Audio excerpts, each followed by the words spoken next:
Hello everyone! If you enjoy my channel, please support me with 1 like, 1 subscribe, and 1 share. The journal I never meant to open. Have you ever opened an old journal and suddenly wished you could put it back before reading the next sentence? I did. It happened on an ordinary Tuesday night in my home in America, after my children were asleep and my husband was sitting quietly in the next room. I was tired, angry, and honestly, a little lost. Then I found an old journal at the bottom of a drawer. I opened it, expecting boring memories. Instead, I found a sentence that made my hands shake. I don't know how much longer I can do this. I stared at those words for a long time. That sentence was mine. I had written it months earlier, during a period when my marriage felt strangely cold, even though we were still living under the same roof. From the outside, our American life looked completely normal. We had work, children, grocery lists, school messages, weekend plans, and the usual mountain of laundry that seemed to reproduce while we slept. But inside my heart, something was quietly breaking. I had become good at saying, "I'm fine." In English, it is such a simple sentence. I'm fine. 3 little words. But sometimes 3 little words can hide an entire storm. That night, instead of closing the journal, I kept reading. Page after page showed a woman I barely recognized. She was exhausted. She was disappointed. She loved her family deeply, but she was afraid that love alone might not be enough to repair everything. And then I discovered something even more shocking. The journal was not only filled with sadness. Between the angry sentences were tiny notes about ordinary moments. My daughter laughing at breakfast. My son leaving his shoes in the hallway again. My husband making coffee before work. Sunlight coming through the kitchen window. Somehow, while I was busy thinking my life was falling apart, I had also been collecting proof that my life was still worth fighting for. That was the night I became curious about something I had never taken seriously before. Why do so many Americans love journaling? Is it simply a habit, a place to write thoughts, or can writing actually help us understand ourselves? I didn't know the answer yet. But I decided to test it on my own life, one simple English sentence at a time. And what I discovered on the very next page changed the way I looked at my marriage forever. Why Americans write what they hide. The strangest thing I learned about journaling in America was not that people write about their dreams, their goals, or their morning coffee. It was that some people write the things they are too afraid to say out loud. I used to think a journal was just a fancy notebook for people with too much free time. Then one night, sitting alone at my kitchen table, I realized I had been carrying an entire conversation inside my head for months. And suddenly, I understood why my own journal had become more honest than I was. In the United States, life can look incredibly busy from the outside. People work, drive, answer emails, take their children to school, buy groceries, exercise, make dinner. And somehow remember to charge 3 different phones. Everyone seems to be moving. But moving is not the same as feeling okay. I learned that lesson in my own home. My husband and I could talk about bills, schedules, our children, and what we needed from the grocery store. Yet somehow avoid the one conversation that actually mattered. Are you happy? Felt much harder than what time will you be home? So I started writing. My first journal entry was almost embarrassingly simple. I wrote, "I am tired." Then I stopped. That was it. 3 words. But because I was also practicing English, I read them slowly out loud. I am tired. Not perfect English. Not impressive English. Just honest English. The next day, I added, I feel lonely. Then, I need to talk. Slowly, my journal became a quiet English lesson about my real life. I was learning vocabulary, but I was also learning myself. There is something powerful about seeing a thought on paper. Inside your mind, a problem can feel like a giant monster wearing your clothes. On paper, it becomes a sentence. You can look at it. You can question it. You can change it. That did not magically fix my marriage. Journaling is not a magic wand, and unfortunately, my husband did not transform into a relationship expert overnight. But writing helped me notice patterns. I saw how often I blamed myself. I saw how often I stayed silent because I wanted to avoid another argument. And then, one evening, I wrote something I had never admitted before. Maybe I am not angry with him. Maybe I am afraid of losing us. I closed the journal immediately. My heart was racing. Because for the first time, I knew what I had to say to my husband. I just didn't know what would happen after I said it. The day my marriage went silent. I knew my marriage was in trouble when my husband stopped arguing with me. That sounds strange, but silence can be louder than shouting.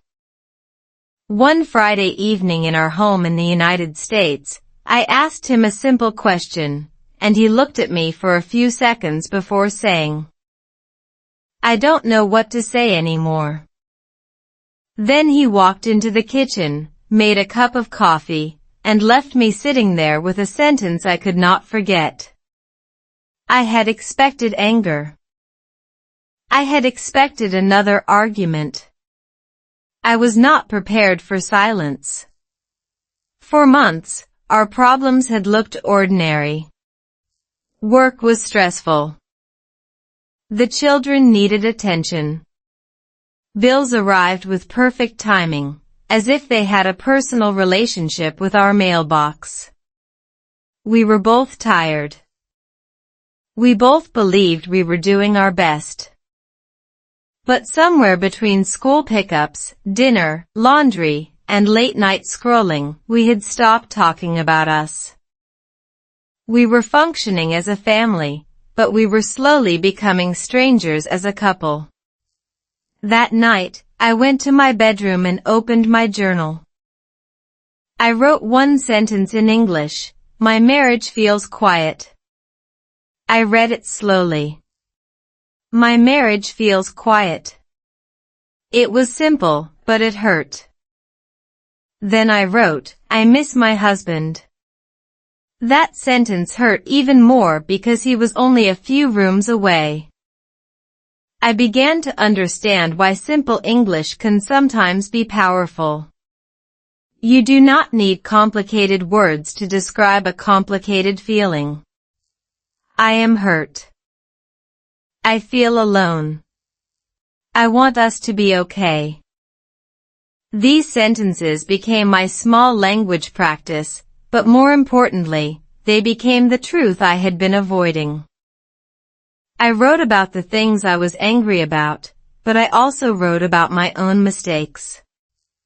That part was uncomfortable. It is easy to make your spouse the villain when you're hurt. It is much harder to ask, what did I contribute to this?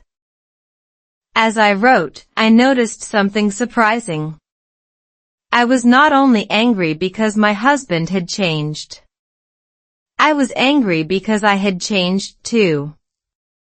I had become impatient. I expected him to understand feelings I never explained. I wanted him to read my mind, which, unfortunately, was not included in our marriage contract. Then I remembered the sentence from my previous journal entry, "Maybe I am afraid of losing us." I closed the notebook and walked toward the kitchen. My husband was standing there alone. I took a deep breath and said the words I had practiced on paper. "Can we talk?" He looked at me, and for a moment, neither of us moved. Then he said something I never expected to hear. I wrote instead of walking away. "I think I have been lonely too." My husband said those words so quietly that I almost missed them. For a few seconds, I simply stared at him.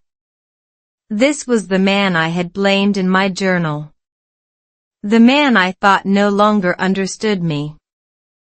And now he was standing in our American kitchen, admitting that he had been hurting too. That moment shocked me because I had spent months preparing myself to fight for my side of the story. I was not prepared to hear his. We sat at the kitchen table after the children went to bed. No dramatic music, no perfect movie speech, just two exhausted adults surrounded by dirty cups and yesterday's homework. I opened my journal, but this time I did not write. I listened. My husband told me he felt like every conversation became another problem to solve. He said he was afraid that whatever he said would make things worse. Then he looked at me and asked, "When did we stop being friends?" That question hit harder than any argument. I had been thinking about saving our marriage, but maybe we first needed to remember how to talk like two people who actually cared about each other. I told him about my journal. I showed him the simple English sentences I had been writing. "I feel tired. I feel lonely. I want us to be okay." He smiled sadly and said, "Those are simple sentences." I said, "Yes.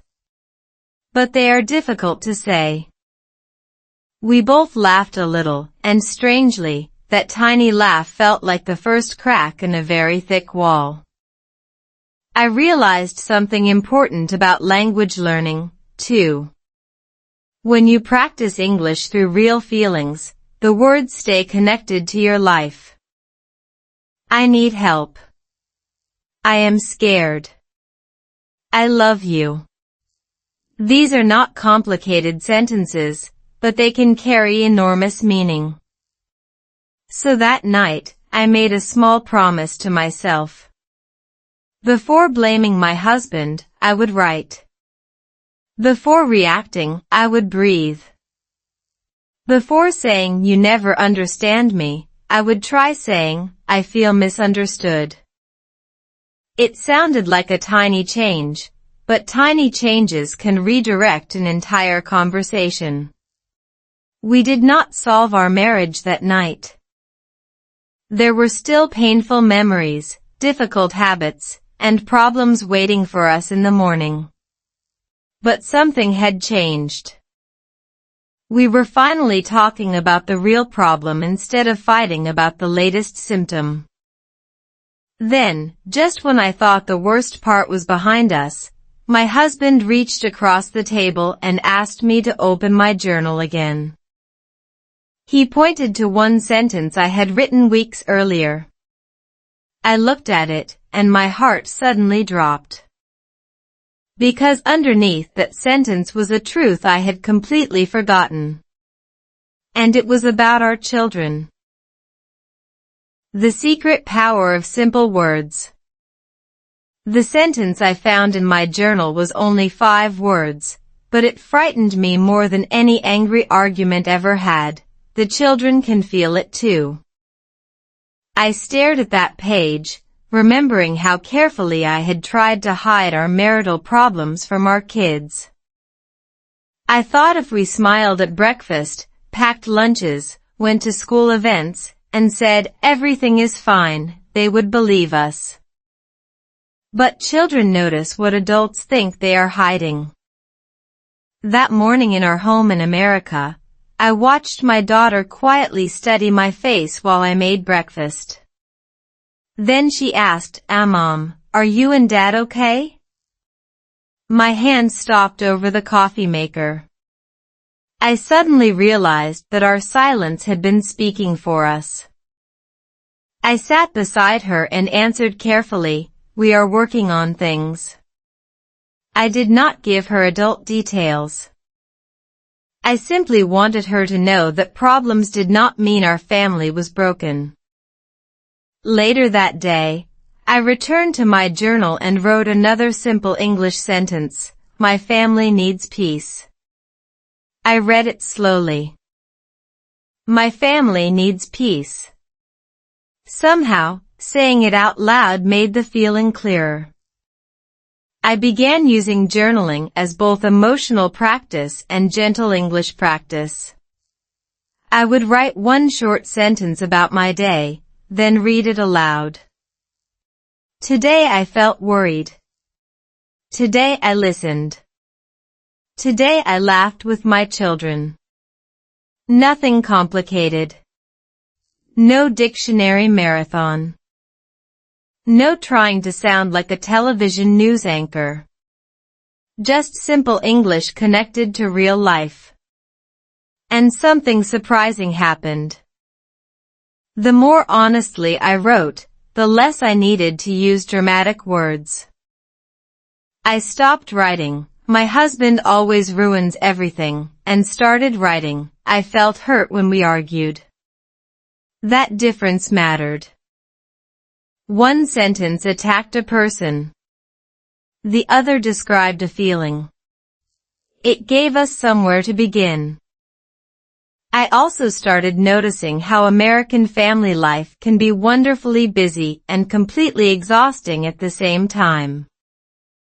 There are school calendars, sports practices, work deadlines, doctor's appointments, birthday parties, grocery runs, and approximately 17 missing socks per week.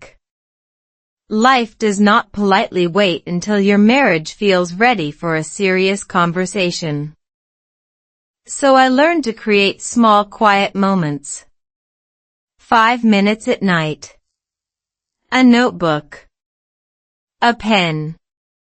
One honest sentence. Journaling did not magically heal my family, but it helped me slow down enough to see what was happening before another argument exploded. And then, one afternoon, my son came into my room holding a piece of paper. He said he had written something for me. I smiled, expecting a drawing. But when I read the first line, my smile disappeared. It was only one sentence, written in shaky handwriting. And I realized my children had been carrying something I never knew about. Our children saw everything. My son's note contained only one sentence, "Mom, I think you and Dad are sad." I read it twice, then a third time, because sometimes the simplest English words can hit harder than 1,000 complicated ones. I had spent months believing I was protecting my children from our marriage problems. That moment showed me the truth. They were not protected from the tension. They were living beside it. I sat on the edge of my son's bed and asked him what made him think we were sad. He shrugged and said, "You don't laugh together like before." That sentence broke something open inside me. Not because he was accusing us, but because he was simply telling the truth. I hugged him and said, Thank you for telling me. I did not promise that everything would become perfect. Real families do not work like movie endings. Instead, I told him that his dad and I loved him, and that adults sometimes have difficult days too. Later that night, I wrote in my journal, "My children need honesty, safety, and love." Then I read it aloud slowly. My children need honesty, safety, and love. I noticed how useful these simple English sentences were. They helped me practice pronunciation, but they also forced me to choose exactly what I meant. That became one of my favorite parts of slow English reading. When a sentence is short, you cannot hide behind complicated vocabulary. You have to face the feeling. In our home, I also began creating small rituals. Dinner without phones when possible. 10 quiet minutes before bedtime. A short walk around the neighborhood. Sometimes my husband and I talked. Sometimes we simply sat together. Sometimes the children made us laugh when we least expected it. One evening, my daughter announced that our dog was emotionally dramatic, and honestly, she was not wrong. Slowly, our home felt less tense. But I learned another important lesson. Journaling can reveal problems, but writing alone cannot solve them. If something is deeply wrong in a relationship, people may need honest conversations, trusted support, or professional help. A journal is a mirror, not a mechanic. It can show you the broken part, but you still have to decide what to repair. My husband began writing too. He did not write every day, and he certainly did not become a passionate notebook enthusiast overnight. But one night, he left his journal on the kitchen table. I did not open it. I respected his privacy. Instead, I noticed a folded piece of paper beside it with my name written on top.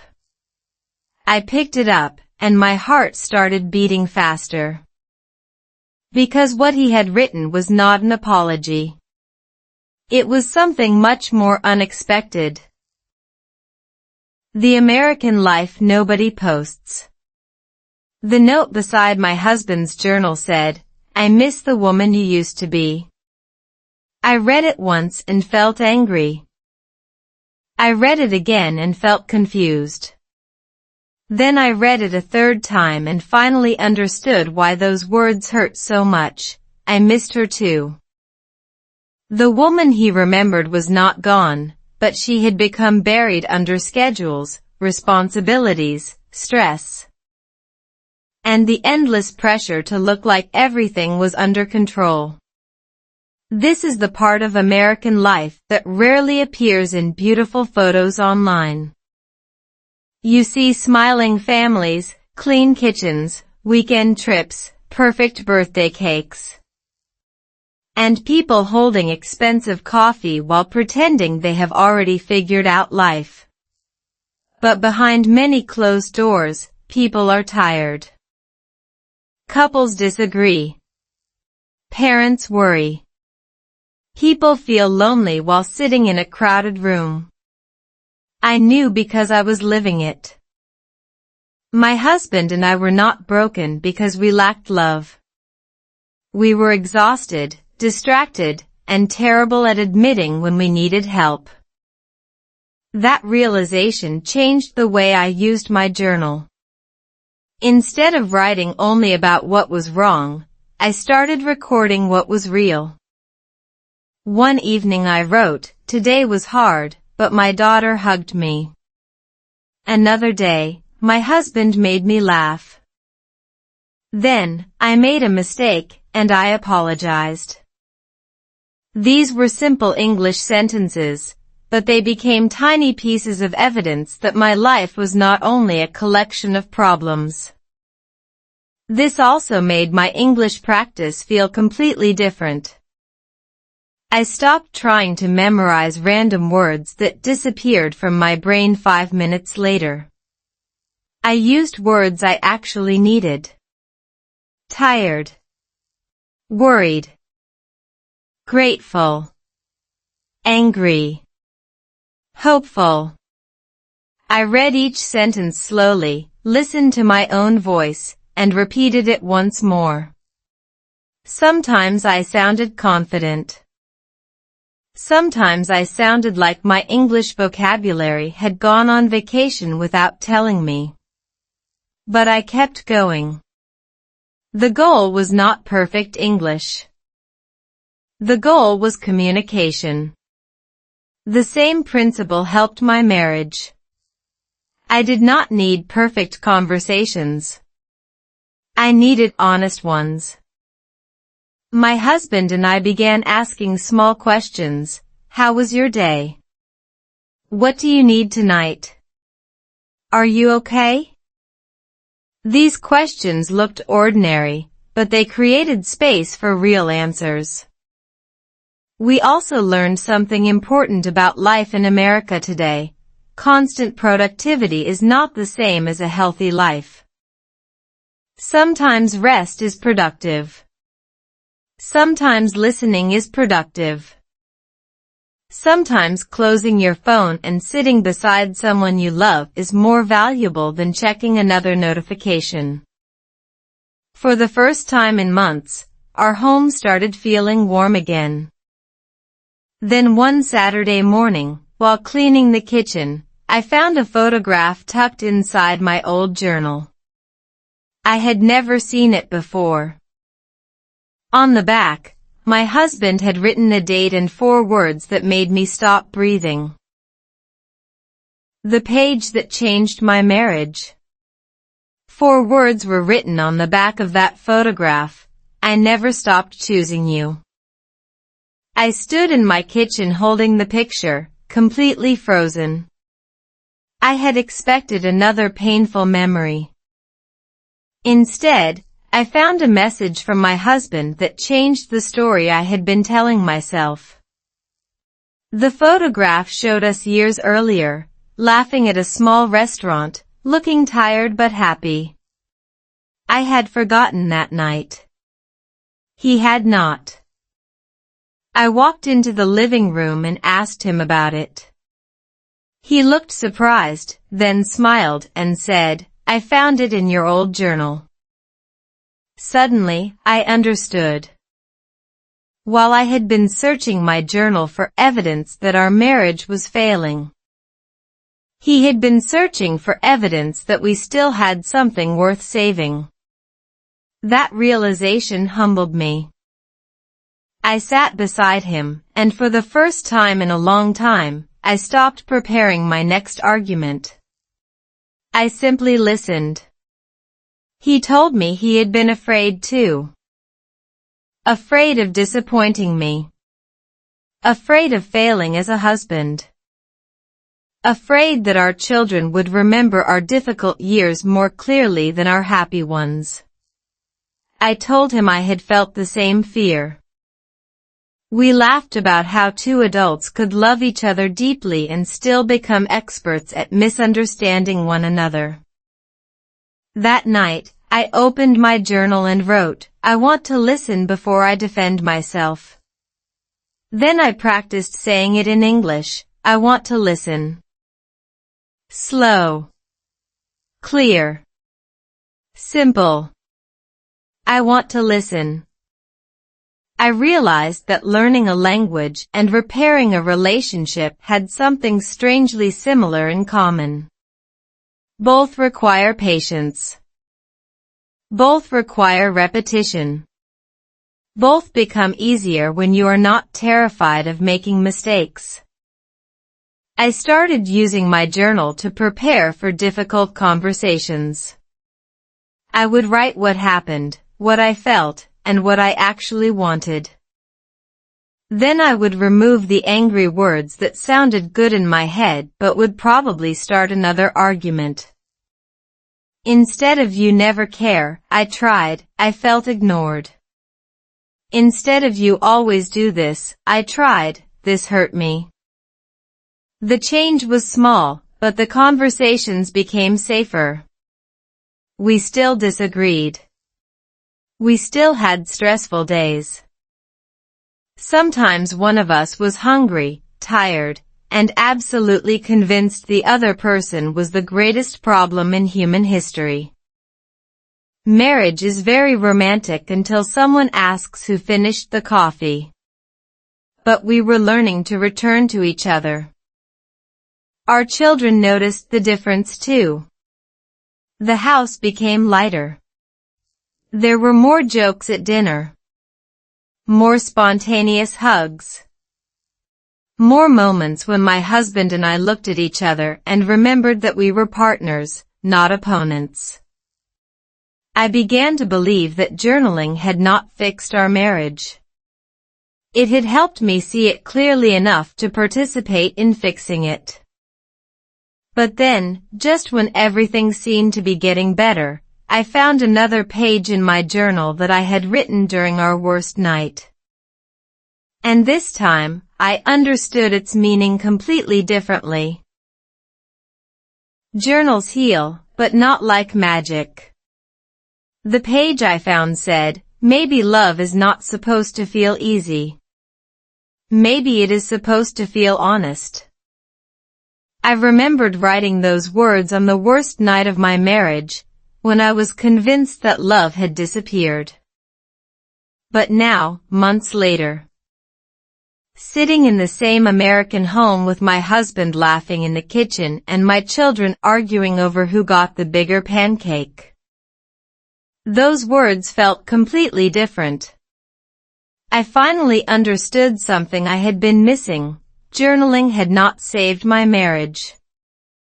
It had helped me save my attention. It taught me to notice what I was feeling before those feelings controlled what I said. It taught me to pause before turning one bad moment into a permanent story. And it gave me a quiet place to practice simple English without feeling embarrassed. Every evening, I wrote 3 or 4 sentences. Today I felt tired. Today I was grateful. Today I listened. Today I made a mistake. Then I read them slowly. Sometimes I repeated a sentence 2 or 3 times. Not because I wanted perfect pronunciation, but because I wanted the words to become familiar.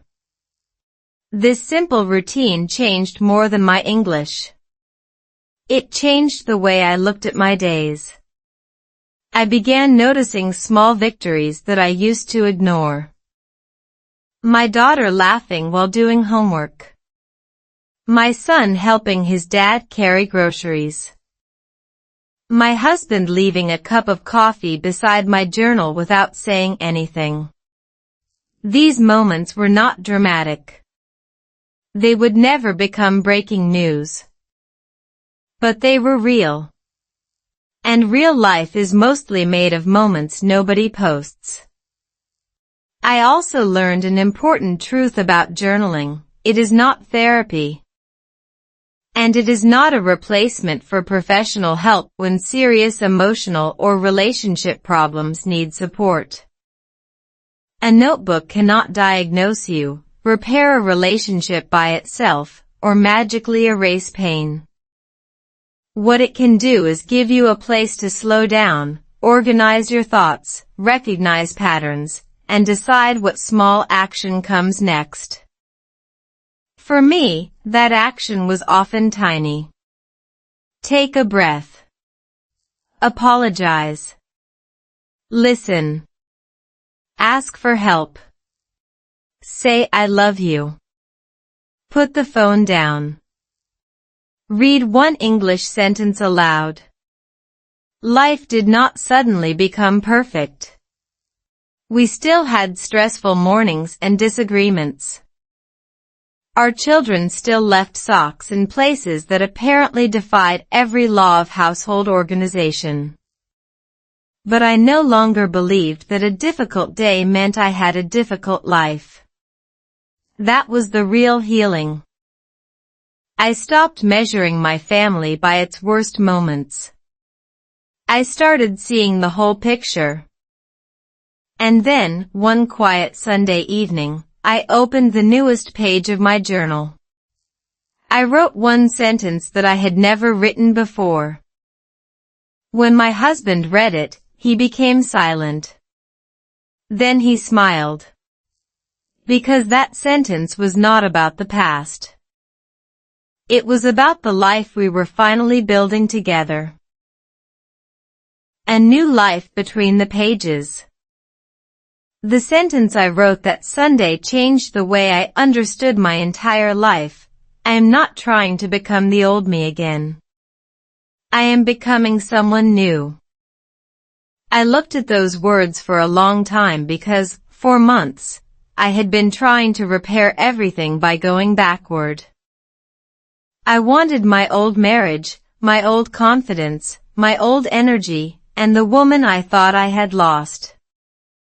But sitting in my American home that evening, listening to my children laughing upstairs and my husband washing dishes in the kitchen, I finally understood that healing was not about returning to the past. It was about building something better from what we had learned. Our marriage was not perfect.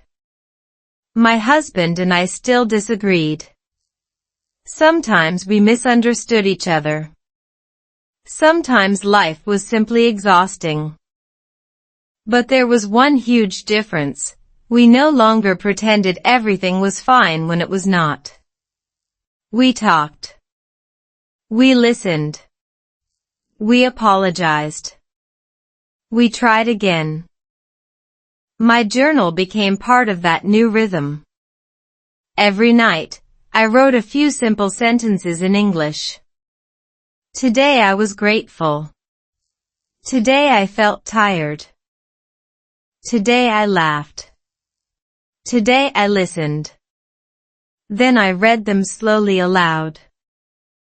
These little sentences helped me practice English reading and speaking, but they also taught me something much bigger.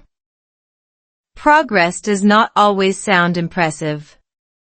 Sometimes progress sounds like one quiet sentence spoken clearly after a very difficult day. Sometimes healing looks like sitting beside someone instead of walking away. Sometimes love is not a dramatic promise.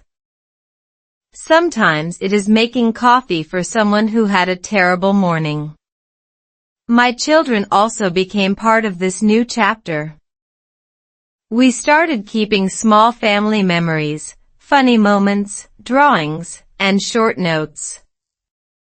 Years from now, I hope they will read them and remember that our family was not perfect, but it was honest, loving, and willing to grow. And now I understand why journaling can feel so meaningful in American life.